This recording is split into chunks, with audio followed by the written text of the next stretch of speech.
Reflux tech വേളയിലേക്ക് എല്ലാ പ്രിയ കൂട്ടുകാർക്കും സ്വാഗതം. ഇന്ന് നമ്മളൊരു ലെഫ്റ്റ് റൈറ്റ്, അതായത് സ്റ്റീരിയോ ആംപ്ലിഫയർ മാത്രമായിട്ടാണ് ചെയ്യുന്നത്. അതായത് ഈ ആംപ്ലിഫയറിൽ നമ്മൾ ചെയ്തതാണ് ആംപ്ലിഫയറിൽ സബ്വൂഫറിൻ്റെ ആംപ്ലിഫയർ ഇല്ല, സബ്വൂഫറിൻ്റെ പ്രീ ഔട്ടാണ് കൊടുത്തിരിക്കുന്നത്. നമ്മൾ വെറും സ്റ്റീരിയോ, അതായത് ലെഫ്റ്റ് റൈറ്റ് മാത്രമായിട്ടുള്ള ഒരു സ്റ്റീരിയോ ആംപ്ലിഫയർ ആണ് ഇന്നത്തെ നമ്മുടെ വീഡിയോ.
നമ്മൾ ഉപയോഗിച്ചാണ് ബോർഡ് എന്ന് പറഞ്ഞാൽ ഇതിന് മുമ്പും പല രീതിയിൽ നമ്മൾ ഉപയോഗിച്ചിട്ടുണ്ട്. ലെഫ്റ്റ് റൈറ്റ് ആയിട്ട് ഉപയോഗിച്ചിട്ടുണ്ട്, അതുപോലെ തന്നെ സബ്വൂഫറിന് വേണ്ടിയൊക്കെ ഉപയോഗിച്ചാണ് ബോർഡാണ്. അതായത് RBL+ എന്ന് പറഞ്ഞ് ഇറങ്ങുന്ന 300 വാട്ട് വരുന്ന ട്രാൻസിസ്റ്റർ ബോർഡാണ് നമ്മൾ ലെഫ്റ്റ് റൈറ്റ് ചാനലിന് വേണ്ടി മാത്രം ഉപയോഗിച്ചിരിക്കുന്നത്.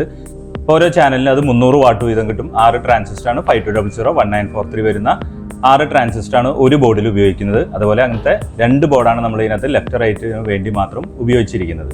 അതുകൂടാതെ നമ്മൾ ഇതിനകത്ത് ഒരു ടോൺ ബോർഡ് ഉപയോഗിച്ചിട്ടുണ്ട്, അതായത് 3-വേ ടോൺ ബോർഡ് ഉപയോഗിച്ചിട്ടുണ്ട്. അതിനകത്ത് ബേസ്, മിഡ്, ട്രിബിൾ, പിന്നെ വോളിയം. അത് രാജ ഇലക്ട്രോണിക്സ് എന്ന് പറയുന്ന അവരുടെ കയ്യിൽ നിന്നാണ് നമ്മൾ ഈ ബോർഡ് മേടിച്ചിരിക്കുന്നത്. അതിനകത്ത് ഉപയോഗിച്ചിരിക്കുന്ന IC എന്ന് പറയുന്നത് NE5532 ആണ് ഇതിനകത്ത് ഉപയോഗിച്ചിരിക്കുന്ന IC വന്നിരിക്കുന്നത്. സബ്വൂഫറിന്റെ പ്രീ ഔട്ട് എടുക്കാനായിട്ട് നമ്മൾ ഇതിനകത്ത് മഹാരാജയുടെ ഒരു സബ് പ്രീ ബോർഡ് ഉപയോഗിച്ചിട്ടുണ്ട്, അതായത് സബ്വൂഫർ ഫിൽറ്റർ ഉപയോഗിച്ചിട്ടുണ്ട്. അതിനകത്ത് SMD ടൈപ്പ് IC ആണ് ഉപയോഗിച്ചിരിക്കുന്നത്. JRC 458 ആണ് അതിനകത്ത് ഉപയോഗിച്ചിരിക്കുന്ന IC. ടൊറോയ്ഡോ ട്രാൻസ്ഫോമർ നമ്മൾ പറഞ്ഞു തന്നെ നമ്മുടെ പേരിൽ ചെയ്യിപ്പിക്കുന്ന ടൊറോയ്ഡോ ട്രാൻസ്ഫോമറാണ് ഇതിനകത്ത് ഉപയോഗിച്ചിരിക്കുന്നത്. അതുകൂടാതെ പവർ സപ്ലൈ ബോർഡ് നമ്മുടെ തന്നെ സ്വന്തം ബോർഡായിട്ടുള്ള റിഫ്ലക്സ് എന്ന് പറയുന്ന ബോർഡായിട്ടുള്ളതിലാണ് പവർ സപ്ലൈ നമ്മൾ ചെയ്തിരിക്കുന്നത്. പിന്നെ ഇതിനകത്ത് ഉപയോഗിച്ചിരിക്കുന്ന റിമോട്ട് എന്ന് പറഞ്ഞാൽ നല്ലൊരു റിമോട്ടാണ്. അതുപോലെ തന്നെ അതിൻ്റെ ഒരു USB പാനലും കുറച്ച് വലിയ വൈറ്റ് കളറുള്ള ഡിസ്പ്ലേ വരാവുന്ന USB പാനലാണ് നമ്മൾ ഇതിനകത്ത് ഉപയോഗിച്ചിരിക്കുന്നത്. ഫ്രണ്ട് പാനൽ മൊത്തം അക്രിലിക്കിലാണ് ചെയ്തിരിക്കുന്നത്, അതായത് ഇന്നർ പോർഷൻ വന്നിരിക്കുന്നത് ഗ്ലോസി ടൈപ്പിൽ ഗ്ലാസ്സിലും, അതുപോലെ തന്നെ ഔട്ടർ വന്നിരിക്കുന്നത് മാറ്റ് ഫിനിഷിലുള്ള അക്രിലിക് പാനലുമാണ് ബ്ലാക്കിൽ വന്നിരിക്കുന്നത്. ഇതിൽ വന്നിരിക്കുന്ന കൺട്രോളുകളെല്ലാം മാസ്റ്റർ-വോളിയം, അതായത് മാസ്റ്റർ-വോളിയം എന്ന് ഉദ്ദേശിച്ച് ലെഫ്റ്റ് റൈറ്റ് ചാനലിൻ്റെ വോളിയം നമുക്ക് സബ്വൂഫറിൻ്റെ വോളിയം ഒരേപോലെ കൺട്രോൾ ചെയ്യാൻ വേണ്ടിയിട്ട് മാസ്റ്റർ-വോളിയം ആയിട്ട് നമ്മൾ ഒരെണ്ണം കൊടുത്തിട്ടുണ്ട്. അതുകൂടാതെ സബ്വൂഫറിൻ്റെ ഒരു വോളിയം കൊടുത്തിട്ടുണ്ട്. പിന്നെ ലെഫ്റ്റ് റൈറ്റ് ചാനലിൻ്റെ വോളിയം, ട്രിബിൾ, മിഡ്, അതുപോലെ തന്നെ ലെഫ്റ്റ് റൈറ്റ് ചാനലിൻ്റെ ബേസ്. അടുത്ത് വരുന്ന ഒരു സെലക്ടർ സ്വിച്ചാണ്. അതിനകത്ത് OX 1, 2 സെലക്ട് ചെയ്യാം. അതുപോലെ തന്നെ അതിനകത്ത് USB-യും ഒപ്റ്റിക്കലും കോയാക്സിലും നമുക്ക് സെലക്ട് ചെയ്യാവുന്ന ഒരു സ്വിച്ചാണ് റോട്ടറി സ്വിച്ച് നമ്മൾ കൊടുത്തിരിക്കുന്നത്. ഇതിന്റെ ബാക്ക് പാനലും നമ്മൾ അക്രിലിക് തന്നെയാണ് മാറ്റ് ഫിനിഷിൽ ചെയ്തിരിക്കുന്നത്. അതായത് ഇതിനകത്ത് വന്നിരിക്കുന്നത് 2 ഓക്സിലറി ഇൻപുട്ട് വന്നിരിക്കുന്നു, ഒരു സബ് ഔട്ട്, അതുപോലെ തന്നെ അതിന് ഒരു FM ആന്റിനയ്ക്കുള്ള ഒരു ഔട്ടും നമ്മൾ RCയിൽ കൊടുത്തിരിക്കുന്നു. അതുകൂടാതെ ഡിജിറ്റൽ ഇൻപുട്ടായിട്ട് നമ്മൾ ഒപ്റ്റിക്കലും കോയാക്സിലും ഇതിനകത്ത് ഉൾപ്പെടുത്തിയിട്ടുണ്ട്. പിന്നെ വന്നിരിക്കുന്നതാണ് ഗോൾഡ് പ്ലേറ്റഡ് ആയിട്ടുള്ള ബനാന സോക്കറ്റാണ് നമ്മൾ ലെഫ്റ്റ് റൈറ്റ് ചാനലിന് വേണ്ടി പ്ലസും മൈനസും കൊടുത്തിരിക്കുന്നത്. 3-പിൻ സോക്കറ്റ്, ഇൻബിൽറ്റ് ഫ്യൂസോട് കൂടിയുള്ള കമ്പ്യൂട്ടർ പ്ലഗ് ആണ് നമ്മൾ ഇതിനകത്ത് പവറിന് വേണ്ടി കൊടുത്തിരിക്കുന്നത്. ഇനി നമുക്ക് ഇതിന്റെ ഇന്റീരിയർ വിശദമായിട്ട് ചെക്ക് ചെയ്ത് നോക്കാം. അതുപോലെ തന്നെ ഇതിന്റെ ഓഡിയോ ക്വാളിറ്റി ഒന്ന് ചെക്ക് ചെയ്യാം. ഓഡിയോ ക്വാളിറ്റിയിൽ എല്ലാ വീഡിയോയിലും പറയാറുള്ള പോലെ തന്നെ കോപ്പിറൈറ്റ് പ്രോബ്ലം ഉള്ളതുകൊണ്ടാണ് ഇങ്ങനത്തെ സോങ്സ് ഇടുന്നത്. ഇതിന്റെ ഫിലിം സോങ്സ് ഇട്ടിട്ട് ഞാൻ റീൽസിലൊക്കെ കൊടുക്കാറുണ്ട്, അത് നിങ്ങൾ പോയിട്ടൊന്ന് ചെക്ക് ചെയ്ത് നോക്കാം. ഇതാണ് നമ്മുടെ ആംപ്ലിഫയറിന്റെ ഉൾവശം വന്നിരിക്കുന്നത്. നമ്മൾ സ്ഥിരം ചെയ്യാറുള്ള പോലെ തന്നെ ഈ ഭാഗത്താണ് പവർ സപ്ലൈ. ഇത് 3-പിൻ സോക്കറ്റ് കുത്താനുള്ള സ്ലോട്ടാണ് ഈ കാണുന്നത്.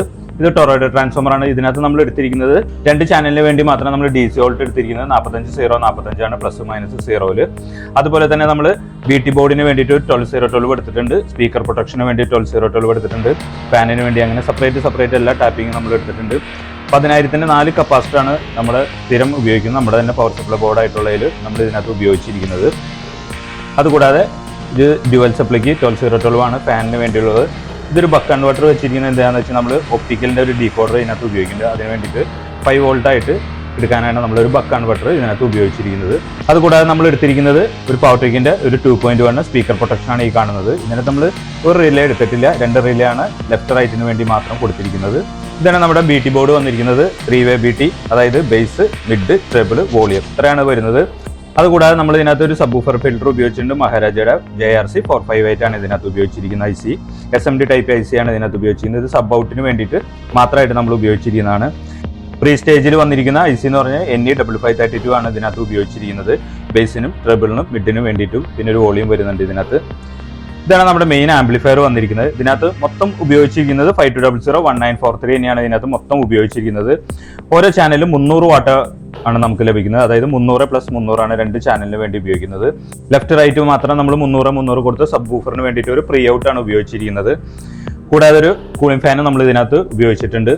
ഇതെല്ലാം ഷീൽഡ് വയറിലാണ് കൊടുത്തിരിക്കുന്നത്. എല്ലാം ഷീൽഡ് വയറിൽ കവർ ചെയ്ത് മാക്സിമം വയറുകളെല്ലാം നീറ്റ് ചെയ്ത് എന്ന രീതിയിലാണ് നമ്മൾ കൊടുത്തിരിക്കുന്നത്. മൊത്തം ഷീൽഡ് വയറിലാണ് ചെയ്തിരിക്കുന്നത്. ഇൻപുട്ട് ആയാലും ഔട്ട്പുട്ട് ആയാലും എല്ലാം ഷീൽഡ് വയറിൽ തന്നെയാണ് ഉപയോഗിച്ചിരിക്കുന്നത്. ഇതാണ് ഒപ്റ്റിക്കലിനും കൊയാക്സിനും വേണ്ടിയുള്ള ഒരു ഡീകോഡർ നമ്മൾ ഉപയോഗിച്ചിരിക്കുന്നത്. ഇത് RC ഇൻപുട്ട്, അതുപോലെ തന്നെ സബ് ഔട്ട്, ആൻറ്റിന ഇത്രയാണ് ഈ RC സോക്കറ്റിൽ വരുന്നത്.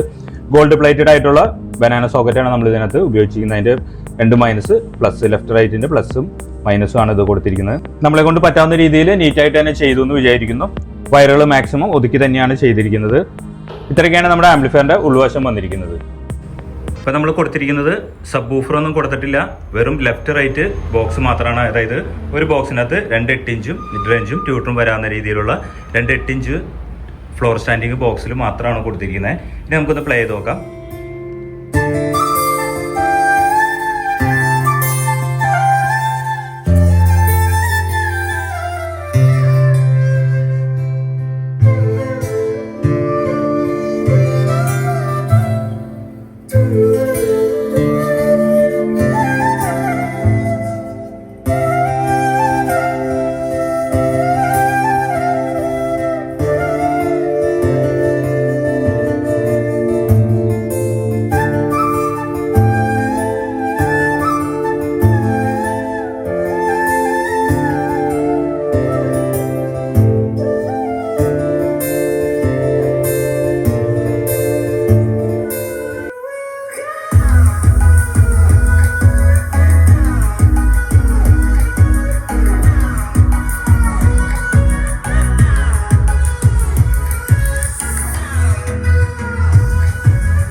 പിന്നെ നമ്മൾ ഈ 2 ടവർ ബോക്സ്, ഈ 2 8 ഇഞ്ച് വരുന്ന 2 8 ഇഞ്ച് ഊഫറും ഒരു മിഡ് റേഞ്ച് ട്യൂട്ടറും വരുന്ന 2 8 ഇഞ്ച് ബോക്സും 300 + 300 വരുന്ന ആംപ്ലിഫയറും കൂടിയിട്ട് ഒരു കസ്റ്റമറിന് വേണ്ടിയാണ് ചെയ്തത്. ഇത് ബാംഗ്ലൂർക്ക് വേണ്ടിയാണ് ചെയ്തത്.